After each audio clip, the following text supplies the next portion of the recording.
Sixth class social studies మనం గమనించినట్లయితే ఇందులో చాప్టర్ నెంబర్ 21 తెలంగాణలో పచ్చదనం గురించి మనం నేర్చుకుందాం. ఇందులో చాలా చాలా ఇంపార్టెంట్. ఇది ఒక జస్ట్ 5 మినిట్స్లో అయిపోతుంది. తెలంగాణలోని పచ్చదనం ఈ చాప్టర్ మనం గురించినట్లయితే ఇది ఎడారి ప్రాంతం, ఇది అటవీ ప్రాంతం. ఈ అటవీ ప్రాంతం మనం గమనించినట్లయితే మనకు జాతీయ అటవీ విధానం 1988 వస్తుంది. ఈ మొదటి చిత్రం, ఈ రెండో చిత్రం గమనించినట్లయితే మన యొక్క అటవీ విధానం ఎలా ఉందో మనం తెలుసుకోవచ్చు. తెలంగాణ 15°46 మరియు 19°47 ఉత్తర అక్షాంశాలు, 70°16 మరియు 81°43 తూర్పు రేఖాంశాల మధ్యన ఉంది. ఇది దక్కన్ పీఠభూమిలోని అర్ధశుష్క ప్రాంతంలో కలదు. ఇక్కడి శీతోష్ణ స్థితి ప్రధానంగా వేడిగా, పొడిగా ఉంటుంది. క్రమరహిత మరియు తక్కువ వర్షపాతం కలిగి ఉండడం వల్ల శుష్క ఆకురాల్చే అడవులు, చిన్న పొదలతో కూడిన భూభాగాలు ఏర్పడకు దారితీసింది. భారత జాతీయ అటవీ విధానం 1988 ప్రకారం పరిసరాల సుస్థిరత, పర్యావరణ సమతుల్యం సాధించడానికి మొత్తం భౌగోళిక విస్తీర్ణంలో 33% చెట్లతో విస్తరించి ఉండాలి. అన్ని రకాల జీవులు, మానవులు, జంతువులు మనుగడ సాధించడానికి ఇది చాలా అవసరం. చెట్లను నరికివేయడం వల్ల తెలంగాణలో చెట్లతో విస్తరించిన ప్రాంతం 24% మాత్రమే ఉండి తక్కువ వర్షపాతానికి, నీటికి సంబంధించిన సమస్యలకు దారితీసింది. నిరంతరం అడవులను నరికివేయడం, అడవులు క్షీణించిపోవడం, ఆ క్షీణించిన అడవులలో నేల కోత అధికం కావడంతో నీరు, ఆహారం లభించగా అడవి జంతువులైన కోతులు, ఎలుగుబంట్లు, చిరుతపుళ్ళు గ్రామాలు ప్రవేశించి కుటుంబాలను ఇబ్బందులు పాల్చేయడం మనం గమనిస్తూనే ఉన్నాం. మొత్తం భౌగోళిక విస్తీర్ణంలో అటవీ విస్తీర్ణాన్ని ఆశించిన 33% పెంచడానికై తెలంగాణ రాష్ట్ర ప్రభుత్వం బృహత్తరమైన మొక్కలు నాటే కార్యక్రమాన్ని చేపట్టింది. ఇది 2 విధాలుగా ఉంది. గుర్తించిన అటవీ ప్రాంతంలో చేపట్టేవి, గుర్తించిన అటవీ ప్రాంతాలు బయట చేపట్టేవి, లోపల అలాగే బయట చేపట్టేవి మనకు ఉంటుంది. ఒకసారి మనం గమనించినట్లయితే రోడ్డుకు ఇరువైపులా నదుల ఒడ్డున, కాలువల గట్టున, చెట్లు లేని గుట్టలపై, చెరువులపై, పాఠశాలలు, కళాశాలలు, మతపరమైన స్థలాలు, గృహ సముదాయాలు, కాలనీలు, కమ్యూనిటీ స్థలాలు, మున్సిపాలిటీ, పారిశ్రామిక, ఉద్యానవనాలు, వ్యవసాయ క్షేత్రంలో ఈ బృహత్తర కార్యక్రమాలు నాటే కార్యక్రమం చేపట్టడం జరిగింది. ఇక్కడ మొక్కలు నాటుతున్న పిల్లలు మనం గమనించినట్లయితే చూస్తాం. మీ పాఠశాల వనమహోత్సవ కార్యక్రమం ఎలా జరిగిందని ఒకసారి మీరు ఆలోచన చేయండి. మీ పాఠశాల నాటిన వివిధ మొక్కల జాబితాలు తయారు చేయండి. దీన్ని సాధించడానికి రాష్ట్రంలో 230 కోట్లు మొక్కలు నాటాలని ప్రతిపాదన జరిగింది. అటవీ శాఖ మరియు ప్రభుత్వ ఇతర శాఖలచే 4,000కు పైగా నర్సరీలు ప్రారంభించబడ్డాయి. 4,000కు పైగా నర్సరీలు, అలాగే 230 కోట్ల మొక్కలు నాటాలని ప్రతిపాదించడం జరిగింది. ఈ పచ్చదనం కార్యక్రమంలో పాల్గొనే వారికి ఎవరికైనా నర్సరీల ద్వారా మొక్కలు పూర్తిగా ఉచితంగా పంపిణీ చేస్తున్నారు. ప్రభుత్వ స్థలాలు, ముఖ్యంగా ప్రభుత్వ సంస్థలు, జిల్లా కలెక్టర్ లాంటి అధికారులు, ప్రముఖ పౌరులు, ప్రజాప్రతినిధులు, న్యాయమూర్తులు, పోలీసు అధికారులు, బహుళ ప్రజాదరణ పొందిన క్రీడాకారులు, కళాకారులు మొదలగు అన్ని రంగాలకు చెందిన ప్రజలు ఈ కార్యక్రమంలో పాల్గొంటూ విజయవంతంగా చేస్తున్నారు. వేప, తులసి వంటి ఔషధ మొక్కలు, ఔషధ మొక్కలు, బాదాం, మామిడి, సపోటా, జామ, సీతాఫలం వంటి పండ్లు, గింజలు ఇచ్చే మొక్కలు, మల్లె, బంతి, గులాబీ, గుల్మోహర్ వంటి పూల మొక్కలతో పాటు సిల్వర్ ఓక్, రావి, మర్రి, నేరేడు వంటి ఇతర మొక్కలను పైన పేర్కొన్న ప్రాంతాల్లో నాటుతున్నారు.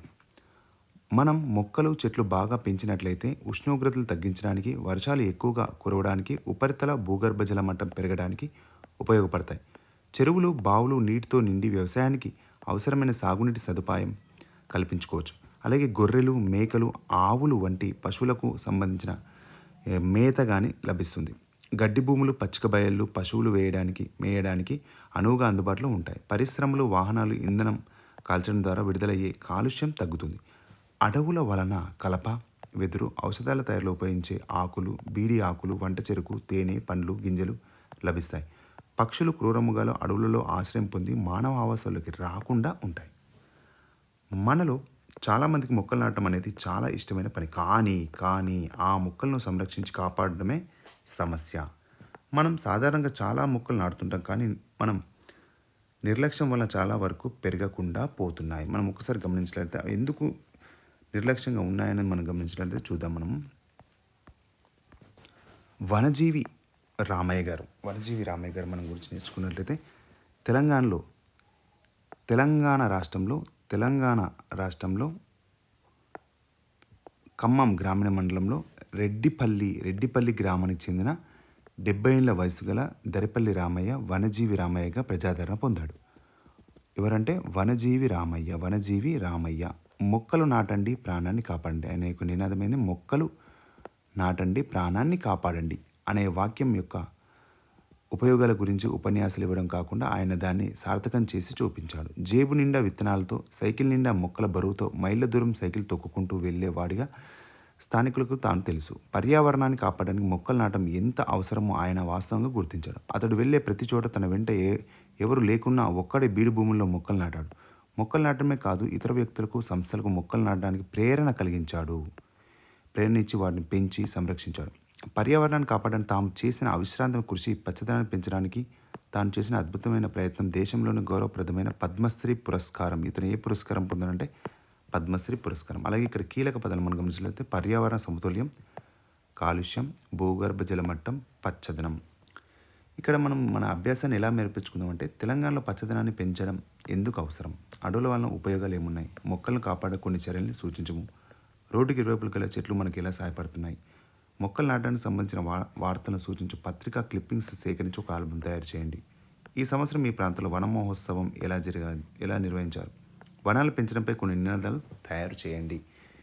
ఇది మనం గమనించినట్లయితే అలాగే దీనికి సంబంధించిన విద్యా ప్రమాణాలు ఎలా ఉన్నాయో మనం గమనించుకుందాం. Academic standards. ఈ పుస్తకంలో ఇచ్చిన విషయాన్ని విద్యార్థులు అవగాహన చేసుకోవడానికి తగినంత సమయం వెచ్చించాలి. మధ్య మధ్యలో ప్రశ్నలు వేయాలి, ఇందుకు దోహదపడతాయి. హేతువు, కారణ కార్యాలు, సమర్థన, మానసిక భావనలు, పరిశీలన, విశ్లేషణ, ఆలోచన, ఊహ, సమాలోచన, వ్యాఖ్యానం వంటి వాటిని సంబంధించి ఈ ప్రశ్నలు ఉండాలి. ప్రతి అధ్యాయంలో అంశాల వారీగా కీలక భావనలు చర్చించారు. కీలక పదాలను కూడా ఇచ్చారు. మొట్టమొదట విషయ అవగాహన చాలా ఇంపార్టెంట్. విషయ అవగాహన, కాన్సెప్చువల్ అండర్స్టాండింగ్. విషయ అవగాహన, ప్రశ్నించడం, చర్చించడం, సమాలోచన, కేస్ స్టడీ ద్వారా ఉదాహరణలను వ్యాఖ్యానించడం, పరిశీలించడం వంటి వాటి ద్వారా కీలక భావనలను నేర్చుకోవడానికి ప్రోత్సహించుకోవచ్చు. అలాగే రెండవది ఇచ్చిన పాఠ్యాంశాన్ని చదివి అర్థం చేసుకొని వ్యాఖ్యానించడం. Reading the text given, understanding and interpretation. రైతులు, కర్మాగారంలోని కార్మికులకు సంబంధించి కొన్ని కేస్ స్టడీలు, పాఠ్యపుస్తకంలో ఉపయోగించిన కొన్ని చిత్రాలు వంటివి నేరుగా భావనను తెలియజేయవు. ముఖ్య భావనలు విద్యార్థులు అర్థం చేసుకోవడానికి చిత్రాలను వ్యాఖ్యానించడానికి తగినంత సమయం కేటాయించాలి. 3. సమాచార నైపుణ్యాలు, ఇన్ఫర్మేషన్ స్కిల్స్. సామాజిక శాస్త్రంలోని వివిధ అంశాల అధ్యయనానికి కేవలం పాఠ్యపుస్తకాలు సరిపోవు. ఉదాహరణకు పట్టణ ప్రాంతంలో ఉంటున్న విద్యార్థులు తమ ప్రజాప్రతినిధుల గురించి, గ్రామీణ ప్రాంతంలో ఉంటున్న విద్యార్థులు తమ ప్రాంతంలో సాగునీటి సౌకర్యాలు, చెరువుల గురించి సమూహం సేకరించవచ్చు. విద్యార్థులు సేకరించిన సమాచారం పాఠ్యపుస్తకంలో ఉన్నదానితో పూర్తిగా సరిపోకపోవచ్చు. దీన్ని వివరించాలి. ప్రాజెక్టు ద్వారా విద్యార్థులు సేకరించే సమాచారాన్ని తెలియజేయడం ద్వారా కూడా ఒక ముఖ్యమైన నైపుణ్యం. ఉదాహరణకు ఒక చెరువు గురించి సమాచారం సేకరించి ఉంటే దాని లిఖిత నివేదికతో పాటు ఒక చిత్రము, ఒక పటము జతపరచుకోవచ్చు. లేదా సమాచారాన్ని పోస్టర్లు, బొమ్మల రూపంలో ప్రదర్శించవచ్చు. సమాచార సేకరణ, రికార్డింగ్ పట్టికలతో క్రోడీకరించడం, విశ్లేషణ, నిర్ధారణ వంటి సమాచార నైపుణ్యాల కిందికి వస్తాయి. ప్రాజెక్టు పనులను నిర్వహించుకోవచ్చు. కాబట్టి మనం అందరం కూడా ఒక్కసారి గమనించినట్లయితే ఈ సమకాలీన అంశాలపై సామాజిక సాంఘిక ప్రతిస్పందన ప్రశ్నించడం. 4వది ఏంటంటే సమకాలీన అంశాలపై ప్రతిస్పందన ప్రశ్నించడం. విద్యార్థులు తమ జీవన విధానాలను వివిధ కాలాల్లో వివిధ ప్రాంతాల్లో తమ ప్రజల జీవన విధానాలతో సరిపోల్చి భేదాలకు పలు కారణాలను సూచించవచ్చు. నిర్ధారించడం, దానిపై వ్యాఖ్యానించినట్లుగా ప్రోత్సహించాలి. పట నైపుణ్యాలు ఏంటంటే మ్యాపింగ్ స్కిల్స్. పాఠ్యపుస్తకంలో అనేక రకాల పటాలు ఉంటాయి, చిత్రాలు ఉంటాయి. ఒక ప్రదేశానికి సంబంధించిన నైరూప్య ప్రతిబింబమైన పటాల అధ్యాయమైన నైపుణ్యాలు పెంపొందించుకోవడం ముఖ్యం. ఈ నైపుణ్యాన్ని పెంపొందించుకోవడంలో అనేక దశలు ఉన్నాయి. తరగతి గది పటం తయారు చేయండి. పటంలో దూరం ఎంతుంది, ఎత్తు చూపించే విధానాన్ని అర్థం చేసుకోవడం. ఈ పాఠ్యపుస్తకంలో బొమ్మలు, పోస్టర్లు, ఫోటోలను ఉపయోగించాం. ఈ పుస్తకాన్ని అందంగా తీర్చిదిద్దడం కోసం కాకుండా వీటికి పాఠ్యాంశానికి సంబంధం ఉంది. కొన్నిసార్లు వీటికి సంబంధించి కొన్ని కృత్యాలు కూడా ఉన్నాయి. ఉదాహరణకు బొమ్మకి శీర్షిక రాయడం, భవన నిర్మాణ చిత్రాన్ని చదవడం మొదలైనవి. ఇవన్నీ మనం గమనించినట్లయితే చూద్దాం. అలాగే 6వది ప్రశంస, సున్నితత్వం. భాష, సంస్కృతి, కులం, మతం, లింగభేదం వంటి విషయాల్లో మన దేశంలో ఎంతో వైవిధ్యత ఉంది. సాంఘిక శాస్త్రం ఈ భిన్నత్వాన్ని పరిగణనలోకి తీసుకోవాలని, ఈ తేడాల పట్ల సున్నితంగా ఉండాలని విద్యార్థులను ప్రోత్సహిస్తుంది. ప్రశంస కంపల్సరీ అప్రిషియేషన్ చేయాలి. అండ్ సెన్సిటివిటీ, సున్నితత్వం అనేది కంపల్సరీ ఉండాలి. ఇవి 6 అనేది మనకు విద్యా ప్రమాణాల్లో మనకు ఈ 6 చాలా ఇంపార్టెంట్. విద్యా ప్రమాణాలు. అలాగే నెక్స్ట్ మనం చూసినట్లయితే తెలంగాణ రోడ్డు మార్గపటం. ఈ తెలంగాణ రోడ్డు మార్గపటం మనం గమనించినట్లయితే ఏ రకంగా ఏ రోడ్లు ఉన్నాయి మనం NH-44 16 కానీ 163 అలాగే 65 30 ఈ 44 మనకి ఎక్కడి నుంచి స్టార్ట్ అవుతుంది మన స్టార్టింగ్ నుంచి మళ్ళీ ఎండింగ్ వరకు కూడా ఉంటుంది కాబట్టి దాన్ని గమనించుకుంటూ ఉండాలి. అలాగే ఈ చుక్క ఉంది పెద్ద పట్టణాలు రైల్వే జాతీయ రహదారి జిల్లా సరిహద్దు రాష్ట్ర సరిహద్దు.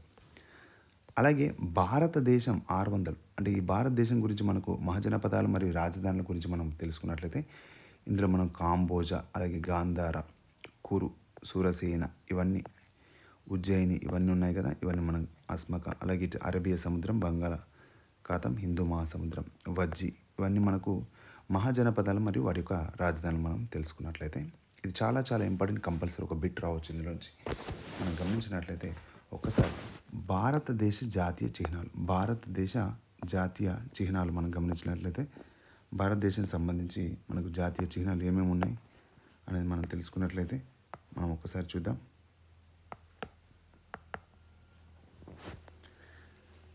జాతీయ జెండా మనం గమనించినట్లయితే జాతీయ జెండాలో మనం చూద్దాం జాతీయ చిహ్నాలు. జాతీయ జెండా పింగళి వెంకయ్య. ఈ జాతీయ జెండాను రూపొందించింది పింగళి వెంకయ్య గారు. అలాగే జాతీయ రాజముద్ర సారనాథ్ వద్ద ఉన్న అశోకుని ధర్మస్తూపంలోని 3 సింహాల గుర్తు నుండి తీసుకొనబడింది. ఇది జాతీయ రాజముద్ర. అలాగే జాతీయ వృక్షం మర్రి చెట్టు. జాతీయ పుష్పం తామర పువ్వు. జాతీయ భాష హిందీ. జాతీయ ఫలం మామిడి పండు. జాతీయ జంతువు రాయల్ బెంగాల్ పులి. జాతీయ నది గంగా నది. జాతీయ గీతం జనగణమన. ఇది రవీంద్రనాథ్ ఠాగూర్చే రచించబడింది. జాతీయ పక్షి నెమలి. జాతీయ జలచర జంతువు డాల్ఫిన్. జాతీయ ప్రార్థన వందే మాతరం శ్రీ బంకించంద్ర చటర్జీచే రచించబడింది. జాతీయ వారసత్వ జంతువు ఏనుగు. జాతీయ క్యాలెండర్ శక సంవత్సరం ఆధారితం చైత్రమాసం నుండి పాల్గొన మాసం వరకు ప్రపంచ దేశంలో వలె గ్రిగేరియన్ క్యాలెండర్ను అధికార క్యాలెండర్గా ఉపయోగించాం. భారత ప్రామాణిక కాలమానం 82.5 డిగ్రీల తూర్పు రేఖాంశ ఆధారితం. గ్రీనిచ్ ప్రామాణిక కాలమానం కన్నా మన దేశ కాలమానం 5.5 గంటలు ముందు ఉంటుంది. Thank you.